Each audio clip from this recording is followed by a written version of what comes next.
के लिए अपना एयर स्पेस बंद किया तो भारत ने भी पाकिस्तान के लिए अपना एयर स्पेस बंद कर दिया है और अब पाकिस्तान के विमान पूरब में जाने के लिए चीन का चक्कर लगा रहे हैं। जाहिर है भारत के एयर स्पेस स्ट्राइक से पाकिस्तान की एयरलाइन कमर टूटनी तय है। देखिए इस पर यह रिपोर्ट।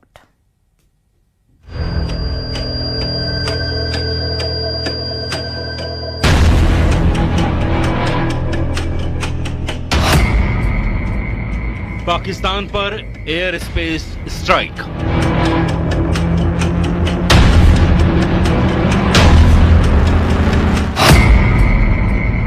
जल प्रहार के बाद वायु प्रहार।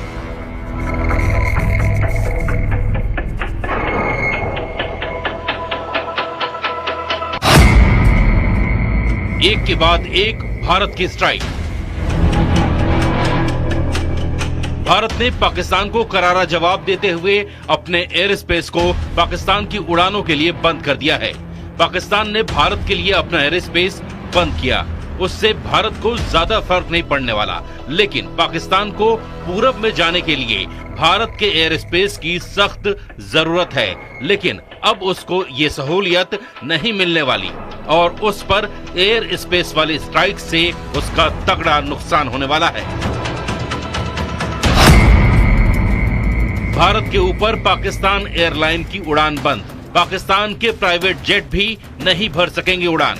पाकिस्तानी मिलिट्री के विमानों को भी इजाजत नहीं। पीआईए के लीज पर लिए विमानों पर भी लगाई गई पाबंदी। पाकिस्तान के लिए भारतीय एयर स्पेस पूरी तरह बंद। अब पाकिस्तान के विमानों को कहीं भी उड़ान भरना होगा तो उसे पूरे चीन का चक्कर लगाना होगा और ये भी संभावना है कि उन्हें चीन में उतरना भी पड़े ताकि आगे के सफर के लिए वो ईंधन भरवा सके। जाहिर है भारत ने पाकिस्तान की कमर तोड़ने वाला एक और फैसला लिया है। इसका सबसे बड़ा असर पाकिस्तान इंटरनेशनल एयरलाइंस की कुआलालंपुर जाने वाली दो रूट्स PK 8945 और PK 8989 पर पड़ा है। पहले ये फ्लाइट्स लाहौर से भारत होते हुए कुआलालंपुर जाती थीं, जिससे दूरी कम और वक्त बचता था। लेकिन भारत के एयर स्पेस बंद करने के बाद अब इन्हें चीन होते हुए जाना पड़ रहा है। इस नए रास्ते से 3 घंटे ज्यादा समय लग रहा है। कल से ही ये फ्लाइट्स नए रास्ते पर उड़ान भर रही हैं।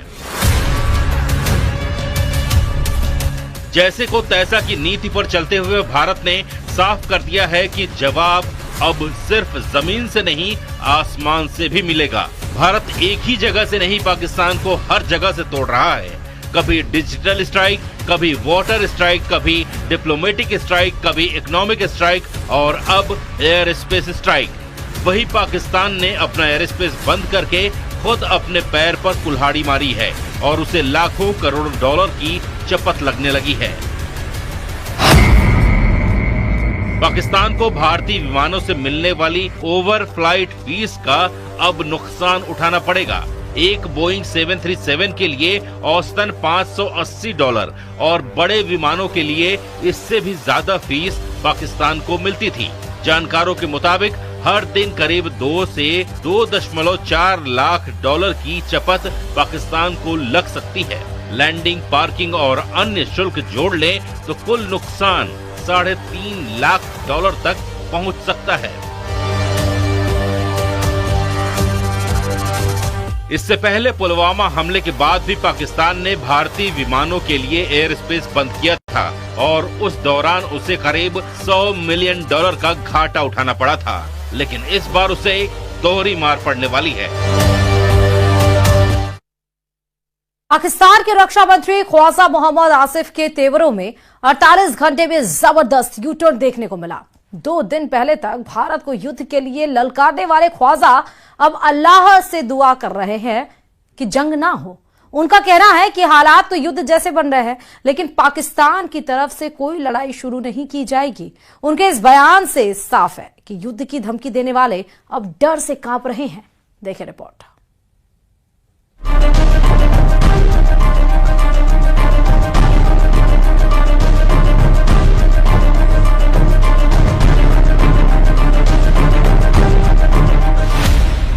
पाकिस्तान के जंगबाज मंत्री के बदले सुर।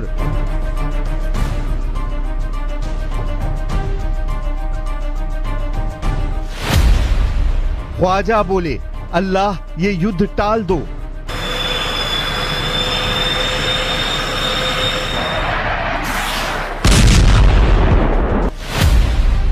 पिटने से पहले पाकिस्तान का सरेंडर। पाकिस्तान के युद्ध उन्मादियों की हवा खराब हो गई है।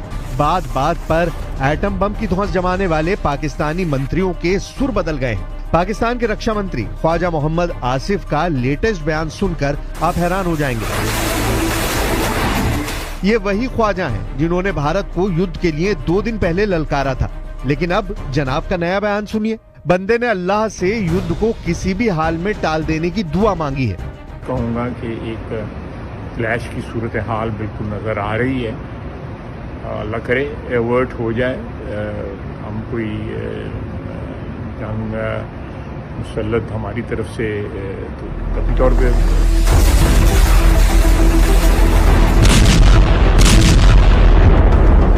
अचानक ख्वाजा आसिफ की तबीयत नासाज हुई है या फिर उन्हें हकीकत का अंदाजा हो गया है? कल तक गीदड़ भभकी जमा रहे ख्वाजा के तेवर ढीले क्यों पड़ गए हैं? क्यों बारूदी साजिशों के ख्वाजा घबराए हुए हैं? हकीकत सबके सामने है। पाकिस्तान की आतंक नीति दुनिया जान चुकी है। पहलगाम नरसंहार के मास्टरमाइंड के अड्डे कहाँ हैं? पहलगाम का टेरर कमांडर कौन है? पहलगाम हमले के सूत्रधारों का एक एक सिरा जुड़ गया है। भारत इन आतंकजीवियों का फैसला कर चुका है। पीएम मोदी पड़ोसी मुल्क में पल रहे आतंकी सरगनाओं के सर्वनाश का ऑर्डर दे चुके हैं। जाहिर है जिन दहशतगर्दों की बदौलत पाकिस्तानी जनरलों की अघोषित सत्ता पाकिस्तान में चल रही है, जब वही नहीं बचेंगे तो कायरों का क्या होगा? वही खौफ अब ख्वाजा जैसे लीडरों को खाए जा रहा है। इसलिए ख्वाजा अल्लाह से जंग टालने के लिए दहाड़े मार रहे हैं।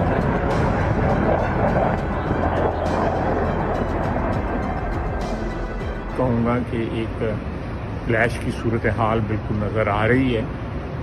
अल्लाह करे एवर्ट हो जाए, हम कोई जंग मुसल्लत हमारी तरफ से तो कतई तौर पे।